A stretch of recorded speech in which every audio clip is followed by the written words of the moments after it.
Hello welcome back to our channel again.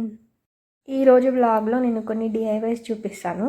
యాక్చువల్గా present చేసే DIY నా ప్లాన్లో లేదు ఇంతకుముందు, కాకపోతే నాకు చేయమని చెప్పారనమాట, అందుకని చేస్తున్నాను. చిన్నగా బేబీ ప్రోడక్ట్స్ అన్నీ మేము అరేంజ్ చేసుకుంటూ ఉన్నాము.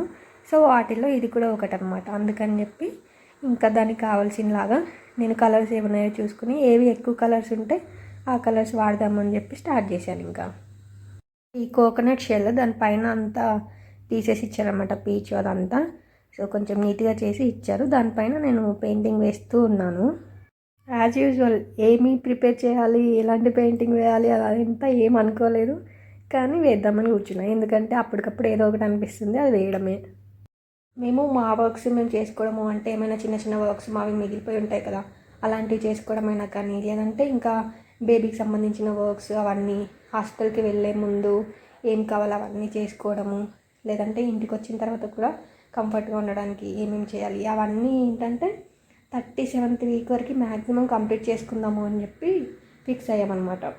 ఇక్కడ డాక్టర్స్ కూడా మోస్ట్లీ అలాగే చెప్తారు కదా, 37th వీక్ నుంచి 40th వీక్ వరకు ఎప్పుడైనా అవ్వచ్చు, ఎప్పుడు అయినా కానీ రెడీగా ఉండాలి అని చెప్పి చెప్తుంటారు కదా. అందుకని చెప్పి అలా రెడీ చేసుకుంటూ ఉన్నామన్నమాట. ఎందుకంటే సడన్గా వెళ్ళాల్సి వస్తే కంగారు అయిపోద్ది కదా. అందుకని ఇలాంటివన్నీ చిన్న చిన్న వర్క్స్ ఏవి అనిపించినా కానీ చేస్తూనే ఉన్నాం. ఇంకా నేను ప్రజెంట్ మెటర్నిటీ లీవ్లో ఉన్నాను అనమాట. అందుకని చెప్పి నేను రోజు ఆఫీస్కి వెళ్తే చాలామంది ఉంటారు, పలకరిస్తారు, అలా లోన్లీనెస్ ఉండదు కదా. అందుకని ఇప్పుడు ఇంట్లో ఉండేప్పటికీ నేను లోన్లీగా ఫీల్ అవుతున్నానేమో అనుకుని నన్ను మధ్యలో చెక్ చేయడానికి వస్తూ ఉంటాడు అనమాట మా తేజ.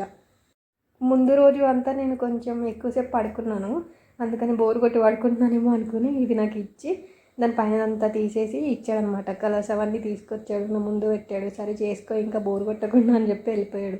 అందుకని ఇంకా మధ్యలో కూడా వచ్చి చెక్ చేస్తూ ఉన్నాడు, ఎలా ఉన్నాను, బాగా యాక్టివ్గా ఉన్నానా లేదంటే బోర్గా ఫీల్ అవుతున్నానా అని చెప్పి వస్తూ ఉన్నాడు అనమాట మధ్యలో.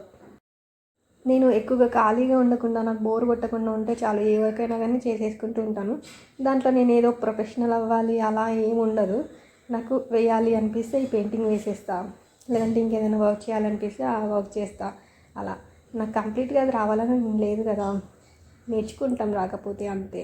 అందుకని చెప్పి ఏదో ఒకటి మాత్రం చేయడానికి ట్రై చేస్తూనే ఉంటాను. ఇంట్లో హాలిడేస్లో అయినా సరే ఏదో ఒకటి చేయడానికి ట్రై చేస్తూనే ఉంటాను. అందులోనూ ఈ టైంకి ఫంక్షన్ అయిపోయింది అండ్ ఫంక్షన్కి కావాల్సినవన్నీ ముందే అరేంజ్ చేసేసుకున్నాము, అంతా అయిపోయింది. అండ్ ఆ తర్వాత ఇలాంటి వర్క్స్ ఉన్నాయి గుర్తొచ్చాయి అనమాట, చిన్న చిన్నవి. అందుకని చెప్పి ఇవి చేద్దామని అనిపించింది. ఇంకా ప్రజెంట్ ఇక్కడ కోకోనట్ షెల్ పైన పెయింటింగ్ వేస్తున్నా కదా, ఇది ఎందుకు అంటే చాదు అనేది ఫిల్ చేయడానికి.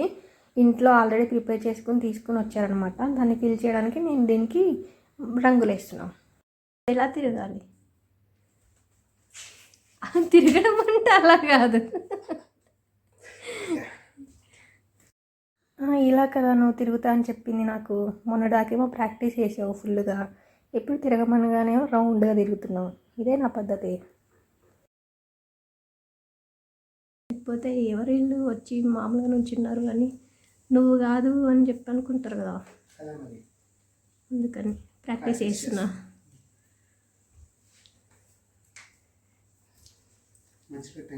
ఇంటెన్సిటీ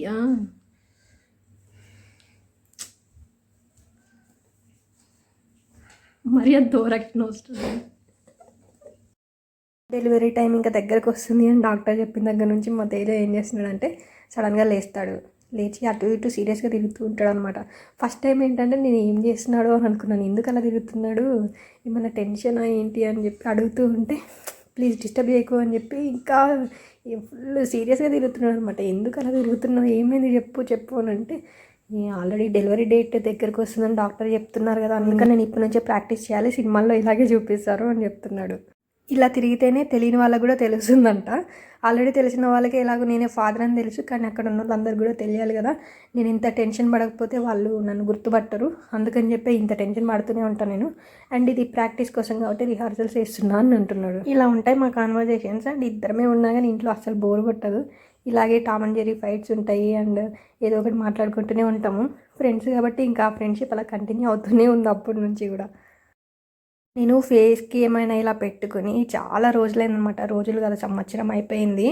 సో నాకు ఇప్పుడు పెట్టుకోవాలనిపించింది అన్నమాట, ఎందుకంటే ఇప్పుడు ప్రజెంట్ ఏం తోచట్లేదు, అందుకని చెప్పి పెట్టుకోవాలి అని అనిపించింది. బాగా టైర్డ్నెస్ అలా ఉండడం తప్ప పెద్దగా ఏమీ లేదు. అంటే బాగా పెయిన్స్ రావడం కానీ బ్యాక్ పెయిన్ అట్లాంటివి కూడా ఏం లేవు, నార్మల్గానే ఉన్నాను 9th మంత్ అప్పుడు కూడా. అందుకని చెప్పి ఇంకా ఎలాగో ఖాళీయే కదా, ఊరికైనా కూర్చుని ఏం చేస్తాంలే అని చెప్పి ఇలాంటివి చేస్తూ ఉన్నా. మరీ కంటిన్యూస్గా చేసేవి నాకు ఈ టైంలో అంతసేపు కూర్చోవడం ఎందుకని చెప్పి అలాంటివి చేయట్లేదు. ఒకవేళ చేసినా కానీ గ్యాప్ ఇస్తూ చేస్తున్నాను. కాకపోతే ఇంకా ఇదేంటి అంటే నేను ఫేస్ మీద కూడా బ్లాక్ హెడ్స్ అలా వస్తున్నాయి అనమాట. ఇంకా అందుకని చెప్పి ఇది పెట్టుకుందామని అనుకున్నా. ఇది బేసన్ ఫ్లోర్ కాదు, బేసన్ ఫ్లోర్ లాగా కనిపించింది కదా ఇందాక చూడడానికి, మొక్కజొన్న పిండి అనమాట. మొక్కజొన్న పిండిలో కొంచెం పెరిగేసాను, వాటిని బాగా మిక్స్ చేసేసి ఇలా పెట్టేసుకుంటున్నా. మార్నింగ్ అయితే ఓన్లీ ఫేస్కి అప్లై చేసి తర్వాత క్లీన్ చేసేసుకున్నా.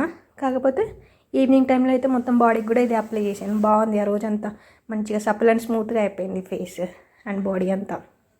నాకైతే ఎక్కువగా favourite curd and besan flour. అవి రెండు మిక్స్ చేసేసుకుని పెట్టుకుంటే చాలా స్మూత్గా అయిపోతుంది ఫేస్ అండ్ బాడీ. చాలా బాగుంటుంది అసలు అదైతే. అంటే ఈజీగా అవైలబుల్ ఇంగ్రీడియంట్స్ కదా, అండ్ పెద్దగా కష్టపడాల్సిన అవసరం కూడా లేదు. అందుకని నాకు బాగా ఇష్టం అది పెట్టుకోవడం. ఇందాక నేను మొక్కజొన్న పిండి అని చెప్పాను కదా, అది జనరల్గా మనం షాప్స్లో కొనే కార్న్ ఫ్లోర్ అది కాదు. అదైతే స్మూత్గా ఫైన్గా ఉంటుంది. అది అంతగా సరిపోదు మన ఫేస్కి పెట్టుకోవడానికి, బాగుండదు కూడా. ఇప్పుడు నేను యూజ్ చేసిన మొక్కజొన్న పిండి ఏంటంటే మనం రోటీస్ చేస్తాం కదా, వాటికి యూజ్ చేసేదన్నమాట. ఇదైతే బాగుంటుంది, కొంచెం గ్రాన్యూల్స్ లాగా ఉంటుంది కాబట్టి పెట్టుకుంటున్నప్పుడు కూడా మనకి మంచి టెక్స్చర్ అనిపిస్తూ ఉంటుంది. ఇన్ని డేస్ పెట్టుకోవాలనుకున్నాం కానీ పెట్టలేదు. ఇప్పుడు పెడుతున్నాను ఏంటి ఇవన్నీ ఫేస్ ప్యాక్లు అని చెప్పి అంటున్నాడు అనమాట. అయితే నేను చెప్తున్నాను, బేబీ బయటకు వచ్చే టైం అయింది కదా, సో వాళ్ళు వచ్చే టైంకి నేను ఇలా ఉంటే చూసి ఏంటి నువ్వు ఇలా ఉన్నావు, జిడ్డుగా ఉన్నావు ఏంటి అని చెప్పి అంటారని, అందుకని కొంచెం బ్యాగ్ వేసుకుంటున్నా అని చెప్పి చెప్తున్నా. లేదంటే నేను ఇంకో డిఐవై చేస్తున్నా. ఇదేంటంటే కేక్ బేస్ ఉంటుంది కదా, దాంతో చేస్తున్నా. యాక్చువల్గా నేను ఫస్ట్ ఏమనుకున్నాను అంటే ఏదైనా చేద్దాం వెల్కమ్ బోర్డ్ లాగా అని చెప్పి అనుకున్నా చిన్నగా. కాకపోతే నేను అనుకున్నది కార్డ్బోర్డ్ని కట్ చేసి ఇలాగే రౌండ్ షేప్లో కట్ చేసి పెడదాము అని చెప్పి అనుకున్నాను అనమాట. సో అదే టైంకి నాకు కావాల్సిన సైజు కేక్ బేస్ కూడా వచ్చేసింది, యానివర్సరీకి తెప్పించిన దాంట్లో. అందుకని చెప్పి అది ఉంది కదా అని ఇంకా అదే వాడుతున్నాను ఇప్పుడు. నాకున్న ఐడియా ఏంటి అంటే ఓన్లీ నేను రాయాల్సింది వెల్కమ్ హోమ్ లిటిల్ వన్ అని చెప్పి రాద్దాం అనుకున్నా. Little one, little champ, little world ఏదో ఒకటి రాద్దాము అట్లా అని చెప్పి అనుకున్నాను అనమాట. కానీ తర్వాత ఇంకా బోర్డు దానికి ఉన్న స్పేస్ని బట్టి మనం ఆలోచిస్తూ ఉండాలి కదా, లేదంటే ఒక చోట ఎక్కువ అనిపిస్తుంది, ఒక చోట తక్కువ అనిపిస్తుంది, ఎలా వేయాలి అని చెప్పి చివరికి నాకు ఏ కలర్స్ దొరికితే ఆ కలర్స్తో వేశాను. అండ్ ఆ టైంకి ఏమనిపిస్తే అలా వేశాను. వెల్కమ్ హోమ్ లిటిల్ వన్ అని చెప్పి రాయడం అయితే ఒకటి బాగా ఐడియా ఉంది, అది రాయాలి అని చెప్పి. కాకపోతే చిన్నవి నా దగ్గర మినియేచర్స్ అవి చూసే ఉంటారు కదా, గార్డెన్కి సంబంధించినవి కానీ లేదంటే కిచెన్కి సంబంధించినవి కానీ ఏవోటి ఉంటాయి, కలర్స్ కానీ అలా క్రాఫ్ట్స్ చాలా ఉంటాయి. సో వాటిల్లోంచి ఏది వీలైతే అది సెలెక్ట్ చేసుకుని దీనికి ఏది యాప్ట్ అవుతే అది పెడదాంలే అని చెప్పి అనుకున్నాను అనమాట. అంటే స్పెసిఫిక్గా ఇలాగే చేయాలని ఏం అనుకోలేదు, ఇందాక చెప్పిన అది రాయడం తప్ప. కాకపోతే చుట్టూ ఉన్నదంతా వెల్తీగా ఉంచకుండా కొంచెం ఏదో ఒకటి చేస్తే బాగుంటుంది కదా, అందుకని ఇంకా నాకు ఏది కనిపిస్తే దాంతో స్టిక్కర్స్ అయినా కానీ ప్రాపర్టీస్ అయినా కానీ ఏది కనిపిస్తే దాంతో చేద్దాంలే అని అనుకుంటున్నా. ఇక్కడ ఫింగర్ ప్రింట్స్ వేస్తున్నా నేను. సో ఫింగర్ ప్రింట్స్ వేసేటప్పుడు కూడా నాకు ఐడియా లేదు, వేస్తాను అని కూడా ముందు అనుకోలేదు. ఎందుకు అని అంటే ఇందాక మా తేజ వచ్చి ఇలా సింబల్ చూపించారు కదా, హార్ట్ సింబల్. సో అది గుర్తొచ్చి నాకు 2 ఫింగర్ ప్రింట్స్ అటొకటి ఇటొకటి ఇట్లా వేస్తే బాగుంటుంది కదా, అండ్ బాగుంటుంది. అండ్ అలాగే నేను ఫీమేల్ కాబట్టి పింక్లో, తను మేల్ కాబట్టి బ్లూలో వేస్తే బాగుంటుంది అని చెప్పేసి అనుకున్నాను అనమాట. అంటే ఇది బేబీకి రిప్రజెంట్ చేసేలాగా పెట్టలేదు అనమాట. అంటే బ్లూ అంటే బాయ్, పింక్ గర్ల్ అట్లా అని పెట్టలేదు. జస్ట్ మేము అమ్మ నాన్నగా పింక్ బ్లూ ఇలా చేద్దాము అని చెప్పి అనుకున్నాను అనమాట. సో ఇది బేబీని రిప్రజెంట్ చేసేది కాదు, ఎవరు ఏమనుకున్నారు అట్లా కాదనమాట. అంటే చూసిన వెంటనే కొంతమంది అనుకున్నారు, అందుకని అట్లా మిస్కమ్యూనికేట్ అవుతుందేమో అని చెప్పి నాకు ఇప్పుడు చెప్పాలి అని అనిపించింది. మేమిద్దరం కూడా ఎప్పుడు స్పెసిఫిక్గా ఈ జెండరే కావాలి, ఈ జెండరే రావాలి ఇంట్లోకి అని చెప్పి ఎప్పుడు అనుకోలేదు. అంటే సరదాగా ఊరికే అలా అనుకున్నామేమో కానీ సీరియస్గా అయితే ఎప్పుడు అలా పట్టించుకోలేదు. ఎవరైనా జెండర్ డిటర్మినేషన్ అలా ప్రెడిక్ట్ చేసి చెప్తామన్నా కానీ, అంటే ఆల్రెడీ ఎక్స్పీరియన్స్ వాళ్ళు ఏదో ఒకటి అంటుంటారు కదా, అలా కూడా మేము ఎప్పుడు వినలేదనమాట. కావాలని అనవసరంగా మైండ్ దేనికో ఒక దానికి ఫిక్స్ అయిపోవడము, లేదంటే అలా మైండ్ మేకప్ చేసుకోవడం అసలు మంచిది కాదు కాబట్టి ఎక్కువగా అలాంటివి అయితే అసలు వినలేదు. ఎక్స్పీరియన్స్తో ఏదో ఒకటి చెప్తుంటారు కదా జెండర్ ప్రెడిక్షన్స్, సో అలాంటివి విన్నప్పుడు కూడా నవ్వేసి అవునా అని చెప్పేసి ఊరుకోవడమే కానీ తిరిగి ఏం రిప్లై ఇవ్వడము అలా ఏం చేయలేదు నేను. ఎందుకు అంటే అది మన చేతిలో లేని విషయం కదా, అందుకని చెప్పి పెద్దగా దాని గురించి టెన్షన్ తీసుకోవాలి అని అనుకోలేదు. అండ్ మొత్తానికి నా డిఐవై కంప్లీట్ అయింది. ఈ బోర్డ్తో పాటు ఇన్సర్ట్ చేయడానికి ఇంకొన్ని కావాలన్నమాట ప్రాపర్టీస్. అందుకని చెప్పి నా దగ్గర ఉన్న వాటిలో కొత్తవన్నీ తీసి మా తేజాకి ఇస్తున్నాను. ఒకవేళ నేను హాస్పిటల్కి వెళ్ళగానే తను చేసి ఉంచుతాడని చెప్పి ముందే బొమ్మలు గీసి ఇచ్చాను అనమాట.